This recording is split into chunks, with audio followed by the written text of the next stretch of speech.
কয়েকদিন ধরে অনেকে আমাকে জিজ্ঞাসা করছেন, স্যার আমার কোনো দোষ থাকে না, তারপরও অফিসে গালাগাল শুনতে হয়। স্যাররা বলেন কারোর সাথে এরকম হয় না, তোমার সাথে এরকম হয় কেন? আর আমি তাদের বোঝাতেই পারি না। খুব একটা গভীর সমস্যা, যে বিষয়ে আমার কাছে বারবার এসএমএস এসেছিল। আজকে তার আমি পারমানেন্ট সলিউশন করে দেব। বন্ধু, আজকাল বেশিরভাগ মানুষই এই সমস্যাটায় ভুগছে। নমস্কার, আমি Lakshmikanta Roy, motivational speaker and leadership consult. প্রথমত, এই ধরনের সমস্যায় তারাই ভুগছেন যারা অনেস্ট বা সৎ। আমি এর আগেই বলেছিলাম, ভালো থাকতে হলে আপনাকে একটু খারাপ হতেই হবে, নয়তো অযথা বারবার সমস্যার মুখে পড়তে হবে আপনাকে।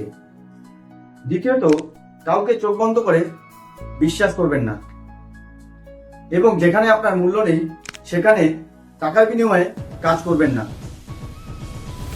এছাড়া সর্বদা খারাপ লোকের থেকে দূরে থাকুন এবং কম কথা বলুন,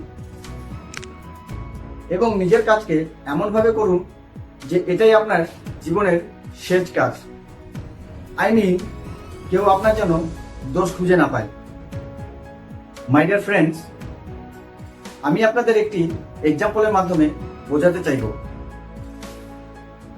আপনারা আমাকে এটা বলুন, ভ্যালুলেস মানুষ নিজে থেকে কিছু করতে পারে? পারে কি? পারে না, তাই তো?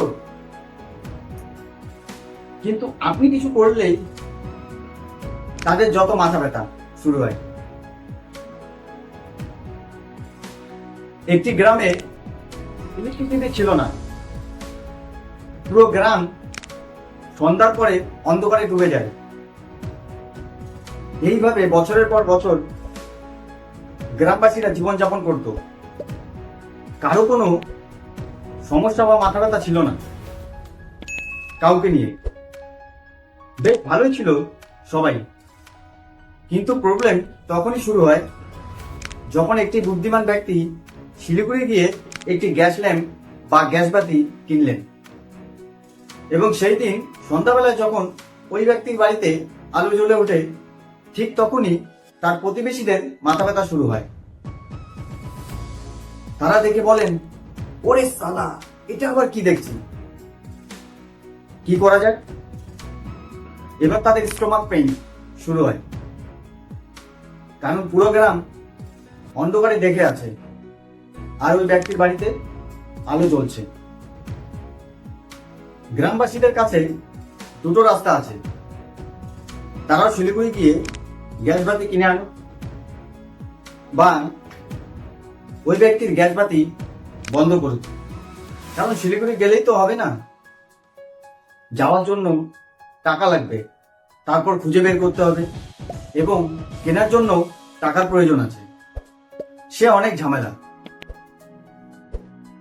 কিন্তু ওই ব্যক্তির গ্যাস বাতি নেভানো অনেক সহজ, তাই না? এবং হিসাব বরাবর হবে। আবার ওই ব্যক্তি তাদের মতো অন্ধকারে থাকবে।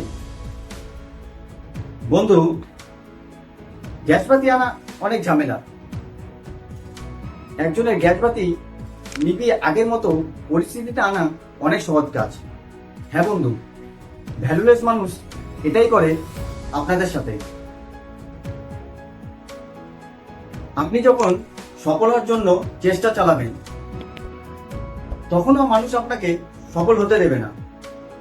আর যখন সফল ব্যক্তিতে পরিণত হবেন, তখনও আপনাকে সফল থাকতে দেবে না। এদের কাজই এটা। এরাই ভ্যালুলেস মানুষ। কিন্তু টেনশন নেওয়ার কোনো প্রয়োজন নেই।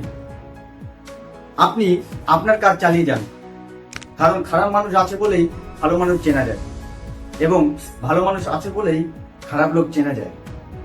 আপনি মনে রাখবেন, যেমন খারাপ আম গাছ থেকে একাই মাটিতে পড়ে যায়, তেমনি আপনি শান্ত থাকলে খারাপ লোক একসময় নিজেই মাটিতে পড়ে যাবে, অর্থাৎ বিপদের মুখে পড়বে। শুধু আপনি পিছনে ফিরে তাকাবেন না, সর্বদা সামনের দিকে এগিয়ে যান। যদি ভিডিওটি থেকে উপকৃত হন তাহলে লাইক, কমেন্ট, সাবস্ক্রাইব করে আমাদের পাশে থাকুন। ধন্যবাদ।